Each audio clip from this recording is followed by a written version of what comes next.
सभी को नमस्कार। आप सभी का हार्दिक स्वागत है स्टडीफाइड यूट्यूब चैनल पर। आपका कल एग्जामिनेशन है और उसके बारे में हम यहाँ थोड़ी सी बातचीत करने आए हैं।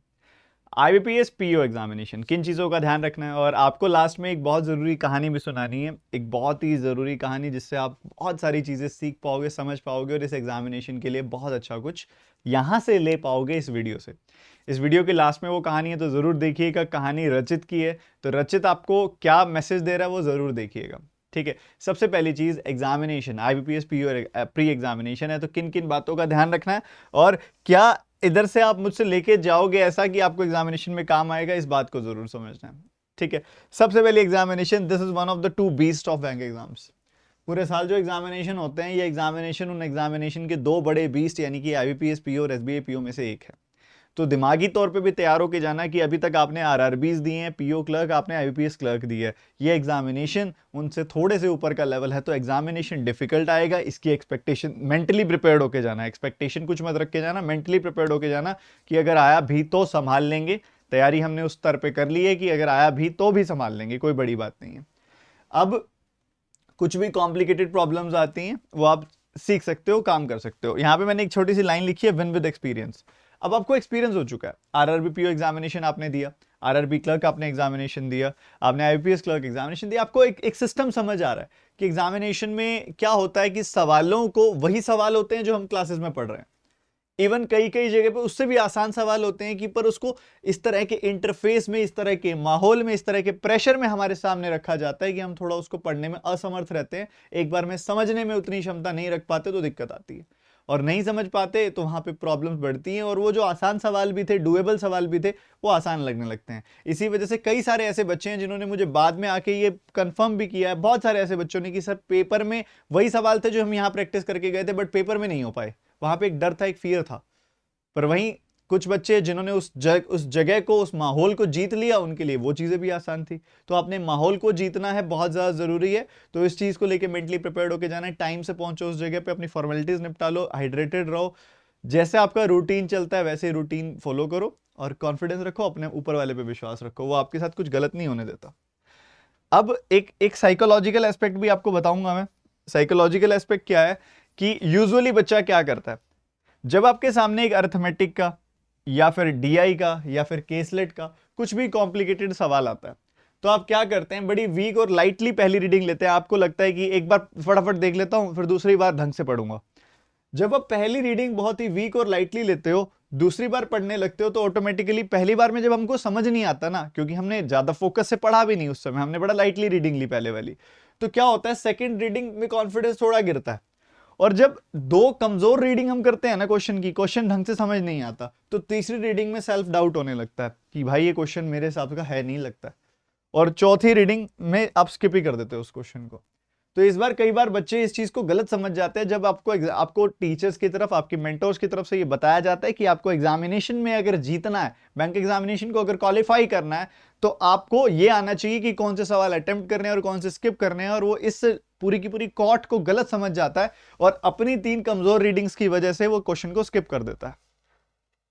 करना क्या चाहिए, पहली रीडिंग बहुत ही ज्यादा हाई फोकस के साथ, बहुत ही पावरफुल वाली करनी है, बहुत ही ज्यादा पावरफुल वाली, पूरा फोकस, आंखें गड़ा के स्क्रीन के अंदर, दिमाग को पूरा वहीं पे लगा के, इधर उधर की घर में जो प्रॉब्लम्स हैं, किसी की कोई भी प्रॉब्लम्स है, पता है मुझे आपकी जिंदगी में बहुत प्रॉब्लम्स है, बट उन प्रॉब्लम से ऊपर उठना है तो एग्जामिनेशन भी जरूरी है, उसको सही करना, उसको सही से अटेम्प्ट करना, उसमें जीतना।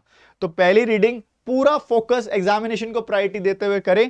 जब पहले फोकस में आपको 80% तक समझ आ जाएगा ना, फिर सेकंड रीडिंग में वैलिडेशन कर दें उसकी कि हाँ हाँ हाँ ये जो मैंने समझा, खत्म क्वेश्चन। ये जो दो चीजों के डिफरेंसेस है ना, यही पेपर में बहुत बड़े डिफरेंसेस ले आते हैं। कुछ बच्चे जो बहुत ज्यादा पढ़ के भी नहीं निकाल पाते और कुछ बच्चे जो कम पढ़ के पेपर निकाल लेते हैं। इसके बहुत बड़े कारण ये है जो आपके सामने मैंने रखे हैं। तो इस चीज को थोड़ा केयरफुल रहिएगा, इस चीज को लेके। आगे अगली चीज जो है, बहुत ज्यादा मैटर करता है कि आप पेपर में कितना कॉन्फिडेंस लेके जा रहे हैं। ठीक है, बहुत ज्यादा ये चीज मैटर करती है, पेपर में कितना कॉन्फिडेंस लेके जा रहे हो आप। ठीक है, आप अगर पेपर में, एग्जामिनेशन हॉल में काफी ज्यादा कॉन्फिडेंट है तो आपका एग्जामिनेशन अच्छा होगा। अगर आप सेल्फ डाउट, एक कमजोरी लेके जा रहे हैं, खुद पे एक डाउट लेके जा रहे हैं, तो हो सकता है एग्जामिनेशन अच्छा ही ना हो आपका। उसके लिए क्या करें? उसके लिए पॉजिटिव एफर्मेशंस रखें, एक पॉजिटिव एटीट्यूड आएगा जिससे कॉन्फिडेंस बेटर होगा। अपने आप को अच्छा अच्छा बोलें, अच्छी अच्छी बातें करें खुद से, अपने अच्छे अच्छे एक्सपीरियंसेस याद करें। आपने लाइफ में जो कुछ तो अच्छा किया होगा उसको याद करें। कुछ होगा ऐसा जो लाइफ में आपको याद आता होगा कि यार ये मैंने अच्छा किया, चाहे किसी की मदद की, चलो किसी की मदद की, ऊपर वाला आज मेरी मदद करेगा। कुछ ना कुछ हमने लाइफ में अचीव किया होता है, छोटे से लेकर बड़ा, जो किसी भी तरह से हो सकता है, चाहे वो करियर में, चाहे पढ़ाई में, चाहे किसी की हेल्प करने को लेके, चाहे मम्मा की हेल्प करने को लेके, कुछ भी लेके अच्छी अच्छी बातें खुद को याद दिलाएं। अपनी लाइफ की अच्छी चीजें सोचें, आपने तैयारी में क्या अच्छा अच्छा किया उसको याद करें, नेगेटिव चीजों से दूर रहें। एनालिसिस वीडियो बिल्कुल ना देखें क्योंकि वो एक तरीके से नेगेटिव एफर्मेशन ऐड करता है, और इससे पॉजिटिव एटीट्यूड आएगा जिससे कॉन्फिडेंस अच्छा होगा, आप अच्छा अच्छा फील करोगे। जब हम अच्छा अच्छा फील करते हैं ना, तो हम एग्जामिनेशन में भी उस चीज को आगे झोंक पाते हैं, उससे कॉन्फिडेंस बेटर होता है, और ये सारा का सारा गेम ही कॉन्फिडेंस का है। उसके बाद आगे बढ़ते हुए, इसको एग्जामिनेशन को ना आपने ऐसे नहीं देखना मैं कोई पेपर लिखने जा रहा हूं, कुछ बहुत ही कठिन मेरे जिंदगी में होने वाला है, बड़ा ही बोरिंग सा कुछ होने वाला है, नहीं हुआ तो ये हो जाएगा वो हो जाएगा। नहीं यार, treat it like a video game ना। अरे सवाल आया, इसको क्या करें, ये यहां फंसाने की कोशिश कर रहा, अच्छा अच्छा अच्छा, अरे अरे अरे अरे अरे अरे अरे अरे, ठीक है, treated like a video game यार। देखो यार कहाँ हो रहा है, कैसे हो रहा है, क्या नहीं हो रहा, उसको उसी हिसाब से डील करो उसके साथ। आप देखो यार वो, अच्छा ये देखो यहाँ फंसा ना इसने, देखो कितना इजी कैलकुलेशन यहाँ से हो जाएगी, इसको ऐसे करके सॉल्व करते हैं। ये यहाँ पे डिवाइड करके देखो, यूनिट डिजिट इसका ये आएगा, और ऑप्शन में नन ऑफ दिस है नहीं, यूनिट डिजिट ये मार्क कर दिया। तो ट्रीटेड लाइक अ गेम बहुत अच्छा लगेगा, आप अच्छा कर पाओगे। Win the battle and destroy the enemies, और यहाँ पे जो एनिमीज हैं आपके सवाल है, ठीक है। सरप्राइज एलिमेंट के लिए हमेशा तैयार रहिए। एग्जामिनेशन है आईबीपीएस पीओ और एसबीआई पीओ में ही ज्यादा सरप्राइज देखने को मिलते हैं। कॉन्सेप्ट नहीं बदलेगा, उसको पूछने का तरीका बदल सकता है, तो पूरे कॉन्फिडेंस के साथ रीडिंग लो। अक्सर जब भी कोई सरप्राइज एलिमेंट आता है पेपर के अंदर, तो वो इजी क्वेश्चन ही होता है। अब एक और चीज है, जब आप एक पावरफुल शुरुआत करते हो ना, आपकी आधी गेम तो वहीं जीत लेते हो आप, ठीक है, आधी गेम तो वहीं खत्म। पावरफुल शुरुआत, आप जब पेपर आपके सामने हो ना, बहुत ही एग्रेसिव मोड में स्टार्ट करो उस पेपर को, ठीक है। शुरू में जल्दी जल्दी फटाफट skip and next, skip and next, skip and next, skip and next, skip and next, skip and next, ढूंढो वन लाइनर। वन लाइनर ढूंढते ढूंढते ढूंढते बीच में डीआई के पहले क्वेश्चन को मार्क फॉर रिव्यू करते जाओ, बताया हुआ सब ये। फिर वन लाइनर आए उनको उधेड़ दो। पूरे पेपर में 35 में से चांसेस हैं 10 आएंगे, और बुरे से बुरा हुआ तो 5 तो आएंगे ही आएंगे। वन लाइनर्स खत्म करे, फिर डीआई खत्म करी, फिर अर्थमेटिक खत्म करी, जितना हो सके। आपका पेपर डिफिकल्ट आया तो 20-22 भी आपके गुड अटेम्प्ट है। आसान आया तो 25 तक लेके जाने की कोशिश करो। अगर आपको लगता है मेरी स्ट्रेंथ बहुत अच्छा है तो 30 तक घसीटने की कोशिश करो। पेपर में बेस्ट बिहेव करो। ये नहीं करना कि मेरे सर 20 अच्छे हैं या 25 अच्छे हैं 30 अच्छे हैं, नहीं। Be the beast of the paper. आप पावरफुल तरीके से उसको अटेम्प्ट करो। अब जो कहानी आपको मैं बताना चाहता हूं, आते, ये रचित है। रचित क्या करता है, रचित लैपटॉप लेने जाता है। रचित लैपटॉप लेने जाता है, इसने देखा लैपटॉप पे प्राइस है 40,000 रुपए, उस पे 25% का डिस्काउंट दे रही है वो कंपनी, 30,000 रुपए में उसको वो लैपटॉप मिल रहा है। पर जैसे ही उसने अपने गूगल पे खोला, उसमें चेक बैलेंस पे क्लिक किया, तो उसके पास जो बैंक अकाउंट में सेविंग पड़ी थी वो 28,500 रुपए पड़ी थी। लैपटॉप है 30,000 रुपए का। तो ये दुकान पे गया, इसने देखा यार मैं तो लैपटॉप खरीद ही नहीं सकता, और वो गिर गया यहाँ पे, सिर पे हाथ रख के ना बैठ गया, रोने लगा, परेशान होने लगा। मेरी जिंदगी बर्बाद हो गई, मेरे 28,500 रुपये बर्बाद हो गए, मैं अब जिंदगी में कुछ नहीं कर सकता, मैं क्या करूं, मैं अब आगे जिंदगी में कुछ नहीं कर पाऊंगा, मैं बहुत ही, मेरी जिंदगी यही खत्म हो गई, मेरा करियर यही खत्म हो गया। क्या उसको ऐसा सोचना चाहिए?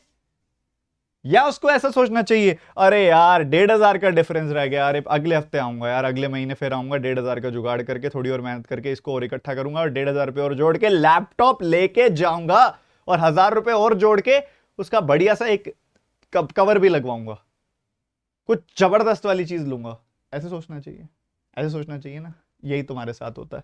तुम एग्जामिनेशन हॉल में जाते हो, पेपर अटेम्प्ट करते हो, तुम्हारी तैयारी जो थोड़ी सी कम रह जाती है ना, तुम उसमें एक नेगेटिविटी लेकर आते हो कि यार मेरी तो सारी तैयारी खराब हो गई, मेरी तो पूरी जर्नी खराब हो गई, मैं क्या करूं, मैं लाइफ में कुछ कर ही नहीं पाऊंगा, मेरा ये मेरा वो मेरा ये। अरे मेरे भाई कम रह गई थोड़ी सी, बस जो कम रह गई इसको पूरा कर लो, खत्म, बस। All the best. और दोबारा वही सुनाना चाहूंगा आपको जो हर बार क्लास से पेपर में जाने से पहले इस बारे में बात करते हैं कि ऊपर वाला आपके साथ है।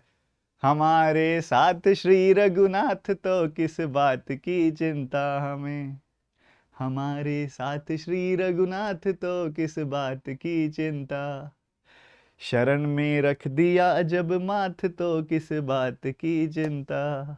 वो है हमारे साथ, हर पल पे हमारे साथ है। मैं भी बहुत प्रॉब्लम से निकल रहा हूं हर रोज। कल भी एक ऐसी बात हो गई जिससे मैं टूट जाऊं, पर मुझे पता है कि वो ठोक पीट के चेक करता है। ये प्रॉब्लम्स आती है ना हमारी लाइफ में, वो प्रॉब्लम्स आ रही हैं क्योंकि वो ठोक पीट के चेक कर रहा है कि इसको मैं बहुत बड़ा कुछ देने वाला हूं, ये लायक है कि नहीं है। हम भी करते हैं ना, कुछ तिजोरी में कुछ रखना होता है महंगा, तो एक बार उसको ठोक पीट के चेक करते हैं, अरे ये टूट तो नहीं जाएगा, कमजोर तो नहीं है, तभी हम वैल्यूएबल आइटम रखते हैं ना उसके अंदर। तो वो भी कुछ वैल्यूएबल देने वाला है आपको, ठोक पीट के चेक कर रहा है वो लायक है कि नहीं है। हम तो प्रॉब्लम से घबराना नहीं है, लड़ना है, कुछ बड़ा ही करेंगे। God bless you. और हाँ, बहुत ही जबरदस्त कुछ लॉन्च होने वाला है, उसके लिए भी तैयार रहिएगा। God bless you.